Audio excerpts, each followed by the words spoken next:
감염병에 왔습니다. 식중독과 감염병 비교하는 문제도 그렇고 이 부분이 암기할 게 천지죠, 천지. 다 감염병.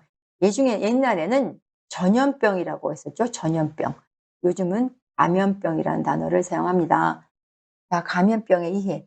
감염병이란 뭘까요? 감염병이란 미생물에 의해서 전파되는 겁니다. 미생물에 의해 전파되는 전염이 가능한 질병이다. 이게 식중독과 완전 차이점이 있는 거죠. 얘는 미생물에 의해 전파됩니다. 특정 병원체나 병원체의 독성 물질로 인해서 발생하기도 하고 감염체로부터 감수성이 있는 숙주에게 감염된다. 뭔가 예민한 이걸 받아들일 만한 몸체에 감염이 된다. 이런 얘기입니다. 감염병 생성 요인으로는 발병의 3대 요소가 있겠죠. 일단 병을 일으키는 물질이 있겠죠. 얘를 병원체 또는 병인이라고 합니다. 얘가 어딘가로 탈출해서 어딘가로 스며들겠죠. 감염 경로가 있을 것이다. 얘가 어딘가로 나와서 어딘 경로를 통해서 어딘가로 갈 겁니다. 거기가 어디? 숙주입니다. 숙주. 어떤 몸, 어떤 뭐 식품, 어떤 몸으로 가겠죠. 물, 이리로 갈 수도 있고 숙주로 가겠고. 이런 숙주에 대한 감수성. 숙주에 대한 감수성이라는 말은 뭐 집단으로 다 걸릴 수도 있는 경우도 있지만 특별히 면역력이 약한 경우에 이런 경우에 아주 잘 스며들 수 있다는 겁니다. 그래서 병원체, 감염, 경로, 숙주의 감수성 이 세 가지를 감염병 발생의 3대 요소라고 합니다. 감염병의 발생 요인과 관계가 없는 것, 이런 문제, 핵심 문제에 나와 있죠. 네, 계절과는 관계가 없습니다. 시도 때도 없이 아무 때고 발생할 수 있습니다. 이제 감염병에 대해서 우리가 발생 과정은 이렇게 제가 표로 한번 만들어 봤습니다. 페이지 122페이지에 병원체로부터 나와가지고 탈출해서 숙주회로 가는 과정입니다.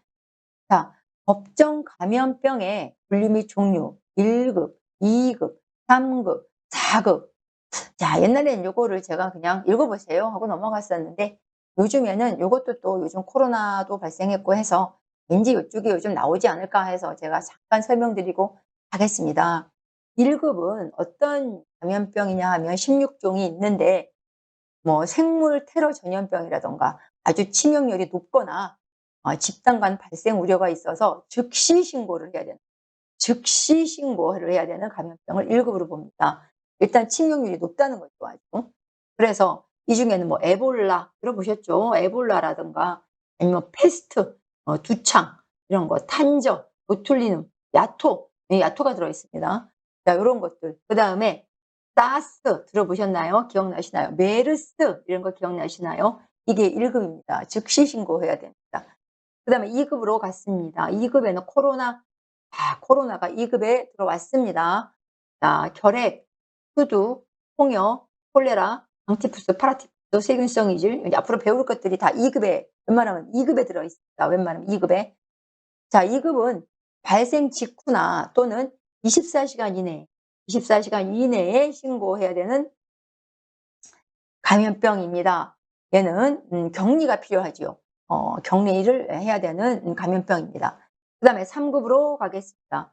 3급은 발생이나 유행됐을 때 24시간 이내에 신고하는 건 맞습니다만 격리는 하지 않습니다. 그래서 얘는 화상품, 비형 간염, 일본 뇌염, 비형 간염 뭐 요런 감염병이 포함이 되겠습니다. 말라리아, 레지오넬라 뭐 이런 것도 이것도 감염병의 3급에 포함되겠습니다. 자, 4급 감염병. 4급 감염병은 7일 이내에 신고하시면 됩니다. 7일 이내에. 그래서 인플루엔자, 매독, 회충, 편충 이런 것들이 4급에 들어갑니다. 자, 한번 제가 읽어봐 드렸으니까 여러분들 한번 도움이 되셨으리라 믿습니다. 자, 이번에는 감염병의 종류에 대해서 공부해 보죠. 감염병이란 경구 감염병이 있겠죠. 경구 감염병, 거의 경구, 입으로 섭취해서 이런 뜻입니다. 경구 감염병이란 병원체가 음식물이나 손, 기구, 물 중요합니다. 물.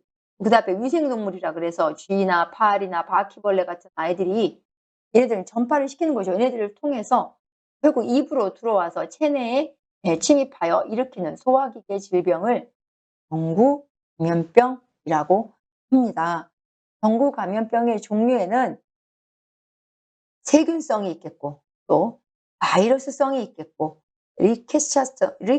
리케차성이 있겠고 원충류가 있습니다. 자, 세균성에는 우리가 들어보는 것들이 다 있습니다. 장티푸스, 파라티푸스, 콜레라, 세균성 이질, 파상열, 비브리오 폐혈증, 성홍열, 디프테리아, 탄저, 결핵, 브루셀라, 1, 2, 3급 뭐 다 들어가 있습니다. 여기. 바이러스성에는 일본 뇌염, 인플루엔자, 광견병, 헌혈, 소아마비, 급성 회백수염, 폴리오 이름이 이렇게 두 가지, 세 가지가 되는 것도 있습니다. 감염형 설사증, 홍역, 유행성, 간염 이런 게 있습니다. 리케차성에는 발진 티푸스, 발진열, 쯔가무시, 휴열 이런 게 리케차성입니다. 그 다음 원충류에는 아메바성 이질이 있습니다. 자, 핵심 문제 풀어보기에서 전구 감염병이 아닌 것은 자 보입니다. 캠필로박터 요거는 뭐였죠? 식중독, 중독에 있었죠. 그래서 세균성에는 이런 게 있고 바이러스성 이런 게 있는데 제가 여기에서 여러분들에게 감히 부탁을 하나 드릴 게 있습니다. 바이러스성을 꼭 외워달라. 요게 요즘 시험에 핫합니다. 바이러스성에는 요런 게 있는데 이걸 다 어떻게 외우냐고. 그래서 제가 요거를 또 머리만 따서 제가 만들어 보았습니다. 자, 한번 따라 적어 보세요. 책에다가. 자, 1인, 1인, 1인, 광천소설. 자, 광천, 소, 설, 홍간, 홍간. 1인 광천소설 홍간. 8개입니다. 8개. 써놓고 보니까 저는 입에 붙었는데 여러분들은 입에 붙을지 모르겠어요. 1인 광천소설 홍간. 요게 바이러스성 감염병입니다. 왜냐하면 문제에 다음 중 바이러스성 감염병이 아닌 것을 고르시오. 이렇게 나오면은 미친단 말이에요. 그러니까 요거 하나 외워주시면 요 문제 하나는 맞을 수 있다. 제가 보기에 나온다. 한번 점 있고 외워주시기 바랍니다. 자, 그럼 이걸 하나하나 공부해 보죠. 장티푸스 봅니다. 장티푸스 또 영어로 제가 써놨어요. 살모넬라 TP 한글로도 써놨습니다. 일부러 읽으시라고. 그럼 음성이고 편모 있고 얘도 뭐 환자의 보균자의 분변 같은 거, 파리 같은 거 이런 게 되게 위험 전파를 시키니까 알고 계시면 좋겠고 장티푸스, 파라티푸스 이것도 살모넬라 파라티피라고 하는데 이것도 2급입니다. 자, 2급에 우리가 장티푸스, 파라티푸스가 다 2급에 있었습니다. 그쵸? 얘도 2급이었어요. 얘도 2급. 자, 파라티푸스 증상이 비슷하죠, 전부 다. 이것도 바퀴, 또 파리 뭐 이런 게 전파를 합니다. 자, 그다음에 이제 콜레라.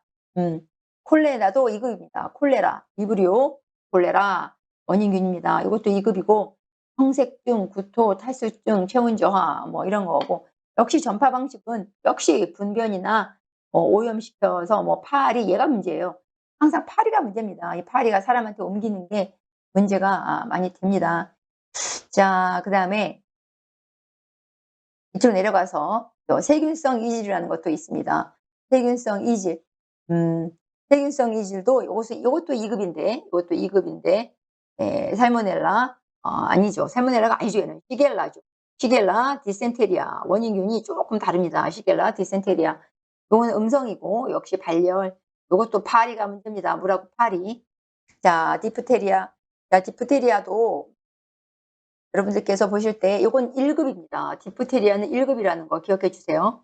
요거는 코리네박테리움 디프테리아라 그래서 1급이고 경구 감염도 된다는 겁니다. 발열이 많이 납니다. 얘도. 자, 요렇게 알고 갑니다. 여기까지가 세균성이었죠. 그 다음에 지금서부터는 바이러스성입니다. 바이러스성에는 폴리오, 우리가 외웠죠. 1인 광천소설, 홍간. 자, 폴리오. 바이러스성 감염병에는 소설, 소아마비를 제가 넣었었죠. 아까. 바이러스가 원인균이고 역시 발열, 파리가 문제가 됩니다. 유행성 간염. 그것도 간염이니까 황달 뭐 이런 게 있겠죠. 그 다음에 1인 광천소설 홍간에 대해서는 이름만 외워주시고 두 가지 정도만 제가 바이러스를 써놨고 시험 문제는 이게 나옵니다. 경구 감염병과 세균성 식중독과의 비교 문제가 빠지지 않고 나오고 있습니다. 얘는 확실히 외워주셔야 한 문제를 그냥 우리는 득할 수 있습니다. 자, 어떻게? 경구 감염병과 세균성 식중독의 비교, 별표, 밑줄. 자, 무조건 외워져. 꼭 외워야 되는 거는 제가 이렇게 강조를 많이 합니다. 125페이지. 자, 하나만 외우셔도 되고 양쪽을 다 외우셔도 됩니다. 저 같은 경우에는 일단 두 개를 많이 읽어본 다음에 집중적으로 하나를 외우는 편인데 한번 저는 읽어봐 드릴게요. 경구 감염병, 금방 한 거, 아까 한 거, 세균성 식중독이었습니다. 얘는 미생물이라 그랬잖아요. 그러니까 적은 양입니다. 미생물이니까 아주 적은 양으로도 발병하고, 세균성은 일단 먹은 양이 있잖아요. 많이 먹었죠. 잠복기가 오히려 감염병, 이게 훨씬 깁니다. 세균성이 짧아요. 먹자마자 저 같은 경우는 3시간 만에 달려갔어요, 그냥. 경구 감염병, 원인균 검출이 어려워요. 주로 물 같은 데 떠 있기 때문에 찾기가 어렵습니다. 세균성 식중독은 비교적 뭘 먹었냐 물어보면 돼. 뭐 드셨어요? 하면 비교 찾을 수가 있다. 사람 대 사람 간 전염을 시키느냐? 시킬 수 있죠. 옆에 있거나 기침을 쿨룩쿨룩 하거나 뭐 이러면 뭐 같이 같은 물을 먹었거나 부모를 같이 먹었거나 이랬을 경우에 감염될 수 있다. 세균성 식중독은 먹은 사람만 걸린다. 그 음식을 같이 같은 자리에 있었어도 먹지 않았으면 안 걸리는 겁니다. 그다음에 예방주치. 전구 감염병은 어떻게 예방을 할 수가 없습니다. 세균성 식중독은 뭐 끓이거나 익히거나 뭐 어쩌고 저쩌고 뭐 이렇게 완전히 이렇게 하면 가능하다. 면역은 그 대신에 얘가 면역은 또 가능합니다. 예방접종을 하면 되지요. 예방접종을 하면 감염이 면역이 될 수 있다. 세균성 식중독은 오늘 걸려서 나았어. 주사 맞고 다 나았는데 이게 내일 그걸 또 먹어. 그럼 또 걸릴 수 있는 겁니다. 그래서 면역이 안 된다. 요 비교는 요렇게 이해하시면서 외워주시면 좋을 것 같습니다. 자, 경구 감염병의 예방 대책. 요거, 자, 일단, 격리하는 게 사실은 제일 좋아요. 격리하는 게 뭐가 됐든 간에 격리를 해주시면 좋을 것 같고, 발열이 있다. 이런 얘기고. 자, 환자 보호자의 조리를 금하고, 음료수의 위생적 관리. 물이 문제거든요, 항상. 물 종류를 잘 관리 소독하십시오. 또 환경 위생 철저가 제일 중요하고, 그 문제가 되는 파리 또 나왔어요. 파리, 바퀴, 쥐 얘네들이 문제예요. 얘네들이 문제니까 얘네들을 없애는 방법으로 들어오지 않게 많이 관리해야 됩니다. 날 음식을 섭취를 피하고 위생 처리를 잘해야 된다. 자, 여기 별표. 질병을 일으키는 동물과 해충. 요거 시험에 나온다. 별표 3개 정도. 특히 뭐가 나왔냐면 지난번에 쥐가 일으키는 질병이 아닌 것을 고르시오. 잘 나옵니다. 쥐.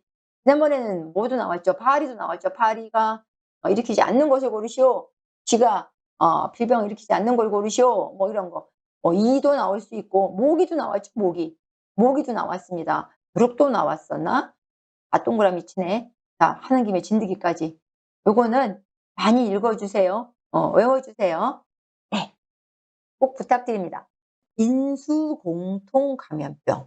인수. 옛날에는 인축이라는 단어를 제가 많이 써서 또 인축이라고 할 수도 있습니다, 여러분. 요즘은 인수공통 감염병이라고 불립니다. 요거 여기 시험 문제 안 나오면 이상한 동네입니다. 반드시 하나가 어딘가에서 나올 겁니다. 인수공통 감염병이 뭐냐? 동물과 사람 사이에서 직접적으로 또는 간접적으로 전염이 되는 질병을 인수공통이라고 합니다. 인수공통의 종류 중요하니까 한번 읽어봐 드릴게요. 한적, 화상열 브루셀라, 혈액, 광견병, 패스트 라인병, 야토, 돈단독, 퓨열, 리스테리아. 자, 요것이 인수공통입니다. 인수공통. 자, 인수공통이 꽤 되죠. 다음 중 인수공통이 아닌 것을 고르시오. 이렇게도 나올 수 있는데 최근 들어서는 뭐 그건 너무 기본적인 거라 그렇게 안 나오고 뭐 반드시 병든 사체를 소각해야 된다든지 소, 양, 염소, 돼지 등에 의해서 감염이 될 수 있다든지 폐혈증을 일으킨다든지 요런 증상을 일으키는 인수공통 감염병이 뭐냐 요런 식으로 문제가 나온 적이 있습니다. 탄저. 최근에 가장 따끈따끈한 기사 시험 문제에 나왔던 문제가 파상열, 브루셀라였습니다. 자, 소, 염소, 양, 돼지에게 감염되면 유산을 일으키며 이렇게 나오면 파상열, 브루셀라 이름이 두 개입니다. 파상열, 브루셀라. 자, 이런 인수 공통 감염병이 뭐냐? 파상열, 브루셀라라고 생각하시면 되고 특징은 유제품이나 병에 걸린 동물의 젖 속에 들어있을 수 있습니다. 그 다음에 결핵. 결핵이 문제입니다. 옛날엔 요괴 시험에 주로 많이 나왔는데 조금 유행이 지나갔는지 요즘 파상열이 많이 나오고 탄저도 많이 나오고 있습니다. 예. 결핵에 걸린 소에서 우유를 짜거나 이랬을 때 그 우유를 인제 사람이 같이 섭취하게 되는 거죠. 그러면 그 결핵균이 우리에게도 들어와서 같이 결핵에 걸린다 이런 뜻입니다. 우유, 자 우유 이러면 결핵입니다. BCG 예방접종을 이용해서 조기 발견이 가능하다. 자 그다음에 광견병, 패스트, 라임병 뭐 이런 애들은 이제 굉장히 위험하죠. 사망에도 이를 수 있고 이런 뭐 발열이나 발작 기침이 너무 심하다 이런 증상 요것이 예 인수공통이다. 그것만 알고 가셨으면 좋겠고 야토도 인수공통이다. 이건 1급입니다 여러분 1급. 굉장히 위험하죠. 1급이고 한토끼가 문제가 됩니다. 돈단독 돼지입니다 돼지. 네, 큐열 리케차성 질병이고 여기도 우유 살균이 굉장히 중요하고 치사율이 65%로 굉장히 높다. 그러면 큐열입니다. 큐열. 열이 많이 나고 또 치사율이 높다. 그러면 큐열입니다. 이것도 인수공통입니다. 리스테리아도 시험에 한번 나온 적이 있습니다. 임산부의 자궁 내 폐혈증을 일으키고 저온에 강하고 또 소아나 성인의 뇌수막염을 일으킨다. 리스테리아. 자, 인수공통 제가 다시 한번 읽어드릴게요. 한저, 파상열, 브루셀라, 혈액, 광견병, 패스트라인병, 야토, 돈단독, 큐열, 리스테리아 이런 종류가 인수공통입니다. 자, 인수공통에 그러면 예방 대책은 없겠느냐? 인수공통 감염병을 예방하려면 자, 이환된 뭔가 이렇게 격리시킨 동물의 조기 발견, 뭔가 병에 걸린 동물을 빨리 발견해서 격리를 하거나 치료해야 된다. 특히 우유 살균을 잘해야 된다. 가축의 예방 접종을 철저히 해라. 그다음에 이환된 동물의 식용을 금지한다. 먹지 말라. 수입되는 유제품, 고기, 가축의 검역을 철저히 해달라. 이런 예방 대책으로 여러분들이 예방할 수 있다. 자, 이렇게 하면서 인수공통을 한번 정리했는데 인수공통은 시험에 반드시 하나가 끼어 나옵니다. 옆에 수인성 감염병 요거 안 읽어서 한번 읽고 가겠습니다. 오염된 물이 문제입니다. 오염된 물에 의해 병원성 미생물이 전달되는 질병인데 물이라고 하는 거는 원래 또 같이 먹게 돼 있어요. 나만 먹는 게 아니라 어떤 우물을 팠다. 이제 우물에서 그 우물이 감염됐다. 그럼 그 우물을 같이 공동으로 집단으로 섭취하잖아요.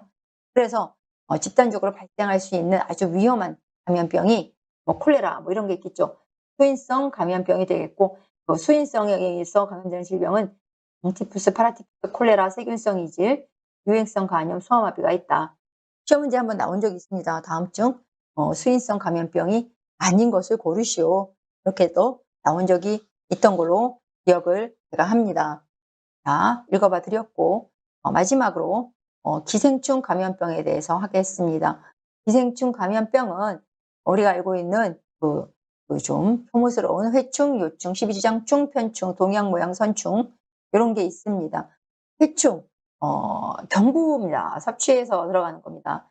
요거는 이제 70도로 가열하면 사멸이 되는 아이입니다. 일광소독, 햇빛에 소독을 하거나 흐르는 물에 열심히 씻으면 상추 같은 거 이런 거 드실 때 깨끗이 씻어서 드시면 좋은데 쉽지 않죠. 그래서 우리나라에서 감염률이 매우 높습니다. 그다음에 요충, 이것도 경구 감염입니다. 집단 생활 장소에 발생을 합니다. 알을 까는 장소가 항문 주변이라 그래서 이게 이제 요충이라 그래서 이런 얘기를 방송에서 해야 되나 모르겠는데 이제 이거 얘기해야 되나? 이제 집단적으로 이제 항문을 이제 긁은 그 손이 있겠죠. 그런 손으로 이제 자다가 긁었는데 이제 이불에다 이제 묻었다. 그럼 이제 그 이불을 덮고 사는 옛날에 이런 일이 봤어요. 요즘은 그런 일이 없어요. 요즘은 없어요. 그럴 때 그 집단적으로 한 가족, 온 가족이 다 걸릴 수 있었던 이런 요충도 기생충입니다. TB지장충은 경피, 피부로도 감염이 되고 입을 먹어서도 감염이 되는 특이한 케이스입니다. 자, 또 편충. 편충도 뭐 맹장에 기생을 한다고 하지요. 동형 모양 선충. 그런 아이들은 채소류, 뭐로? 채소류가 물질이 됩니다. 자, 그다음에 이제 어패류와 육류를 통한 기생충이 있겠는데, 어패류 하면은 뭐 물고기, 게, 가재 뭐 이런 거가 있겠죠. 제1 중간숙주가 있고 제2 중간숙주가 있는데, 자, 간디스토마를 간흡충이라고 하고, 페디스토마, 폐흡충이라고 하고, 광절, 열두조충, 유구각충, 요코가와 흡충 이런 아이들이 어패류에 기생하는 기생충들입니다. 근데 우리가 알아야 될 것은 간과 폐 요거만 기억해 주시면 좋겠고, 제1 중간숙주와 제2 중간숙주까지 외워 주셔야 합니다. 저는 어떻게 외우냐면 간, 우, 민, 간우민, 해, 바, 예. 이거 몇십 년 전에 외운 걸 저는 아직도 써먹고 있습니다. 생각하면 한번 외워주니까 기억이 나요. 간우민, 간디스토마는 우렁이가 제1 중간숙주고 민물고기가 제2 중간숙주다. 다시 말해서 감염된 거예요. 기생충에 감염된 이 우렁이를 이제 민물고기가 잡아먹어. 이 민물고기를 사람이 먹는 거예요, 사람이. 그럼 우리도 걸린다. 이런 얘기죠. 자, 이 기생충에 이제 감염된 다슬기를 개가 먹고 이 개를 우리 사람이 먹는 거죠. 그렇게 되면 우리가 헤디스토마에 걸린다. 이런 얘기입니다. 그래서 이 두 가지는 가끔 시험에 나오니까 우리가 외워주셨으면 좋겠습니다. 육류를 통한 기생충도 있을 수 있습니다. 돼지고기를 생식하거나 소고기 생식은 많이 하잖아요. 그죠? 소고기 생식을 했을 때 걸릴 수 있는 질병이 무구조충, 입이 없다. 무구조충 또는 민촌충이라고 합니다. 돼지고기 생식에 걸릴 수 있는 유구조충, 입이 있다 또는 갈고리촌충이라고도 부릅니다. 자, 혼모충 이런 것들도 기생충입니다. 자, 여기까지가 우리가 지금 여기까지 배워봤는데, 감염병에 대해서도 배워보고 여러 가지 다 배워봤습니다. 식중독과 감염병은 진짜 시험 문제가 많이 나올 수 있는 부분이니까 여러분들 그 부분은 특별히 더 많이 신경 써서 외워주시기 바랍니다.